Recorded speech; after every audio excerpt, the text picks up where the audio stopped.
Hey friends, so really quick, just wanted to share something that God just dropped on my heart um, about praying for what you need. And yes, we're gonna preach with a little baby right here. Um, so I was reading in Matthew. This is chapter 14, verses 13 through like 21 ish, where it talks about how it's the whole like the story of Jesus feeding 5,000, which it was 5,000 men on top of their wives and their kids. So this is upwards of 5,000 people, but so, I've been asking God more just about prayer and just different things like that, and for Him to like just teach me more about prayer. And so this story just was kind of like highlighted to me. So as I started reading it, so basically, kind of like Cliff Notes version, right? Go and read it for yourself. But you know, Jesus basically goes to a desolate place by himself, and I think some of the other gospel accounts say like that the disciples ended up like meeting him there. So the place he went to, the Bible calls it a desolate place. Okay, this is very important, and I never paid attention to it before. So the Bible calls it a desolate place that he went to.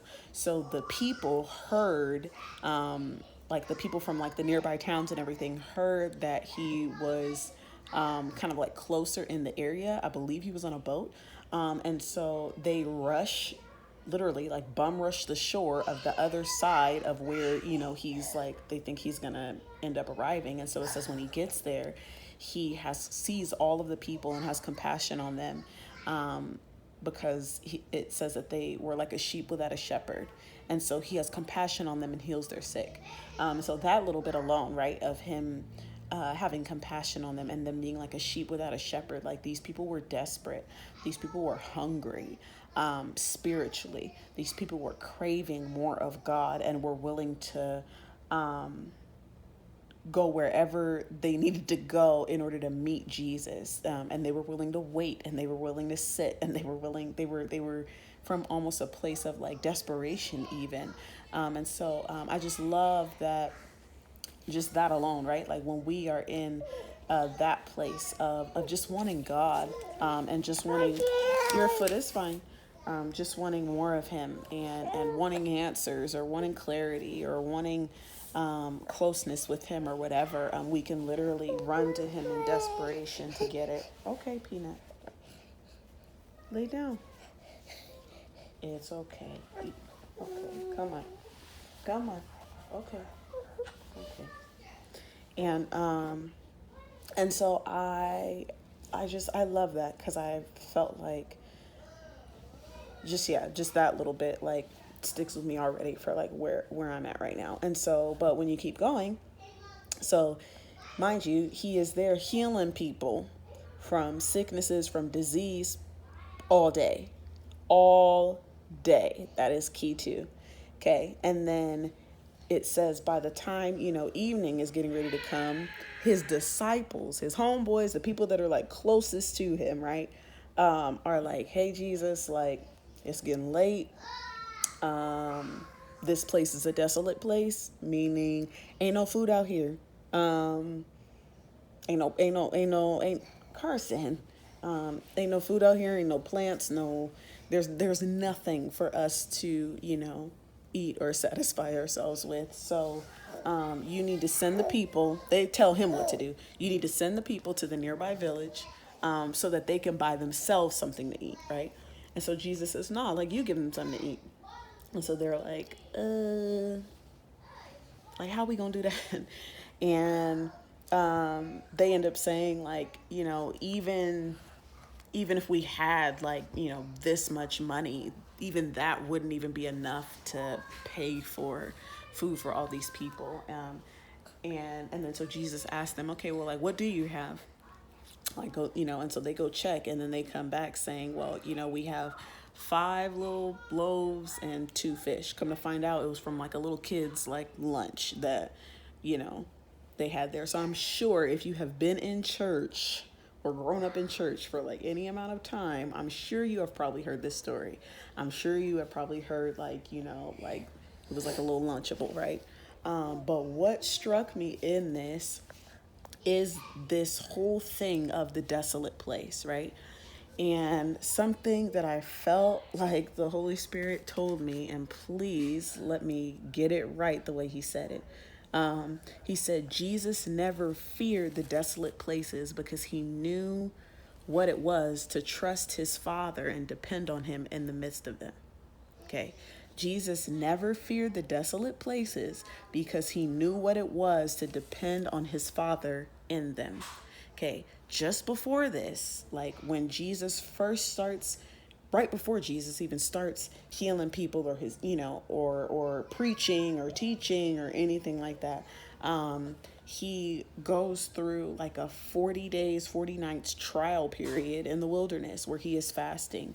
The Bible calls the wilderness, and some translations, or even really the definition of a wilderness, is a desolate place. Desolate is a place of barrenness where, it's dry. There's no life. There's it's empty. It's like a place of like nothingness. Yet here Jesus sees, one, intentionally, when you really look at even the other gospels, he intentionally goes to the desolate place, which lets me know that he was actually using this whole thing really to test the disciples' faith, and to stretch it. But also for him to be completely unbothered about the desolate place. The disciples had the same like mindset that I have, right? Of like, like trying to, when you're trying to calculate, I know you have been there. When you're trying to calculate, like, okay, I got this, like I got X, but like it costs Y. So like, okay, I'm gonna have to like, maybe I can move this around, or, go here or do that, or like you're trying to like kind of like hustle or strive to like figure out your own provision, right? And so I found it interesting that the disciples, kind of like two things, right? The disciples are like, well, this is a desolate place. So it was like even their perspective of the place that they were in, was like it's nothing, like there's nothing that God could do here. Mind you, these were the same guys who were right here, next to Jesus when he had been healing people all day. So what I found, one, was interesting is that they had enough faith, believing for the miracles to happen, for people's healing, right? For other people to get healed from their sicknesses and their diseases and things like that. But yet they didn't have the faith that God was going to do it for them, that God was going to provide for them personally.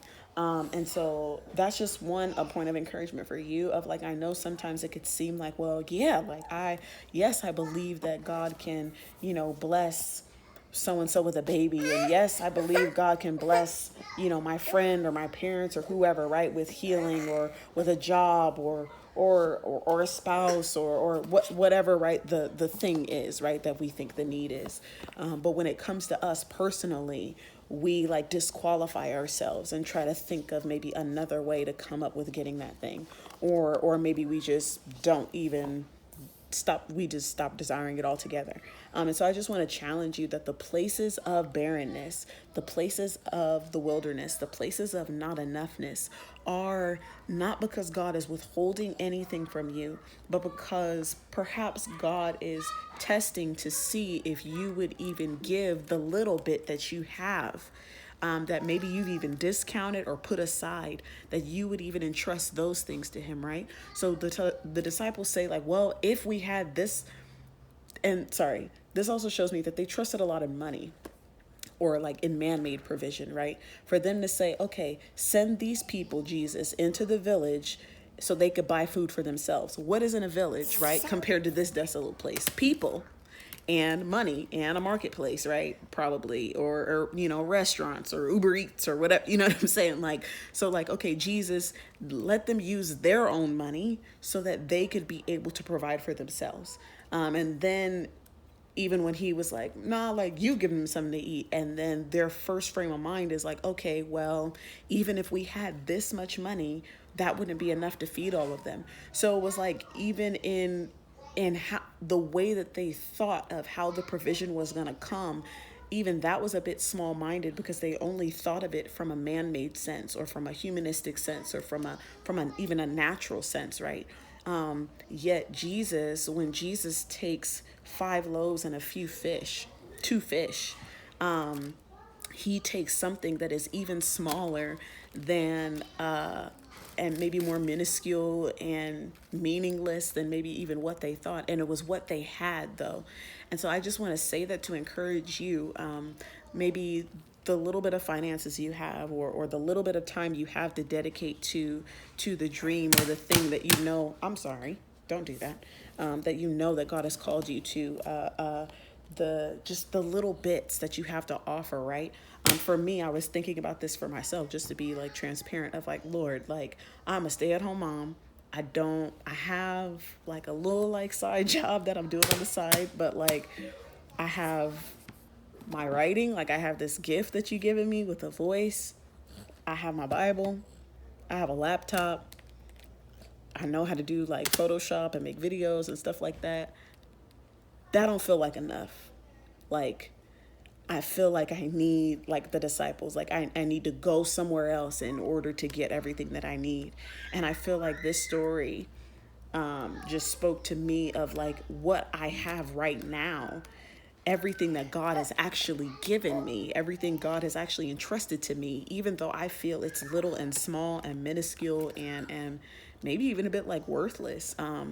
It is of so much value to him. And the reason why I know that is because Jesus says, give it to me. They put it in his hands.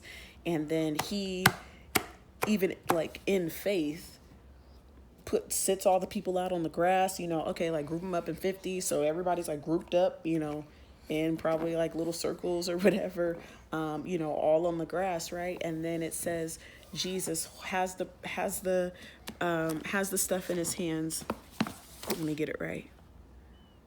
He says, bring them here to me. Then he ordered the crowds to sit down on the grass. He takes the 5 loaves and the 2 fish. He looks up to heaven and says a blessing. Then he breaks the loaves and gives them. He distributes it to the disciples, and they distribute it to the crowds. And everybody ate, it says, to the full, to the point that they were satisfied. And then on top of that, there were 12 baskets left over, which I think those 12 baskets were left over for the disciples, because there were 12 disciples. So it was like Jesus, this prayer was a prayer of blessing. And I just thought it was interesting that he looks up to heaven. So Jesus's gaze is upon his Father. And he looks up to heaven with the little bits that he has in his hand. And he blesses it. And I just thought it was interesting, like, one, when we give our little bits to God, one, it blesses him. To be blessed is to be happy, to be delighted, to be joyful, to be pleased, right? And so when we give those things to him, it blesses him. It makes God feel good when we trust him with even the little things, right? But then on top of that, like, he blesses what we give, and makes it delightful and makes it enough. And then he begins to multiply it. And so when I think that just spoke to me, and I hope it speaks to you, of like, whatever little bit you have, the thing that maybe even you feel like God can't use is actually the thing that he wants you to put in his hand. And so you might be thinking, well, like, even for your own life, like you as a person, right? Like, okay, well, I need to go here, or I need to do this, or I need to, clean myself up, or I gotta work, and I gotta get myself right. I gotta do all these things, right? And God is saying, no, like, you could just give me like you, like, as little, frail, insignificant that you might feel that is. It's actually a blessing to me. Like, it actually brings me delight. No, sir, you're not gonna do that. Not you're not gonna hit me like that. No. And so I don't know. I just really love that, and because really every space, everything that we have, one, God has given it to us anyway. So even the little bits that you have, he's the one that gave you the little bits. Even if you feel like your gifts are little or your time is little or all of these, no, all of these, no, Kevin, no. All of these things are little. He's the one that has entrusted those things to you anyway. So he's just asking for it back. He's not asking for you to like multiply it or you to, not yet, for you to like figure out what to do with it. He's actually asking for you to give it to him so that he could bless it and multiply it. And so your job is just to be obedient, to give him the thing. Kevin, go. Thank you. Yeah, our job is just to be obedient and giving him the thing. And then just trusting that as we're just faithful to hand it over, that he's going to do whatever he wants to do with it, that he's going to multiply it, that it's going to grow, that it's going to increase in the way. No, thank you. No, thank you. That it's going to increase in the way and the time that he desires it to. The desolate places are not a place of barrenness. They're actually the places of fruitfulness. They're actually the places where God can. I'm sorry. Can you go over in there, please?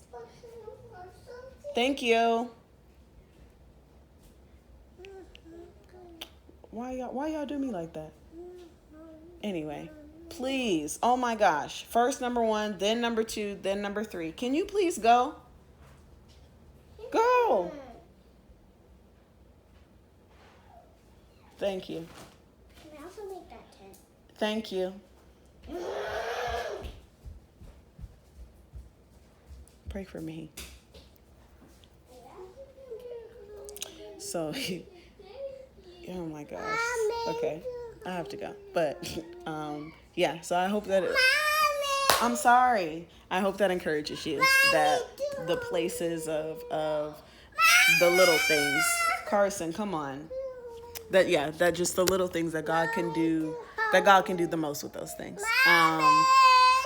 And so whatever little bits you have, I pray that that God blesses them and multiplies them. I gotta go.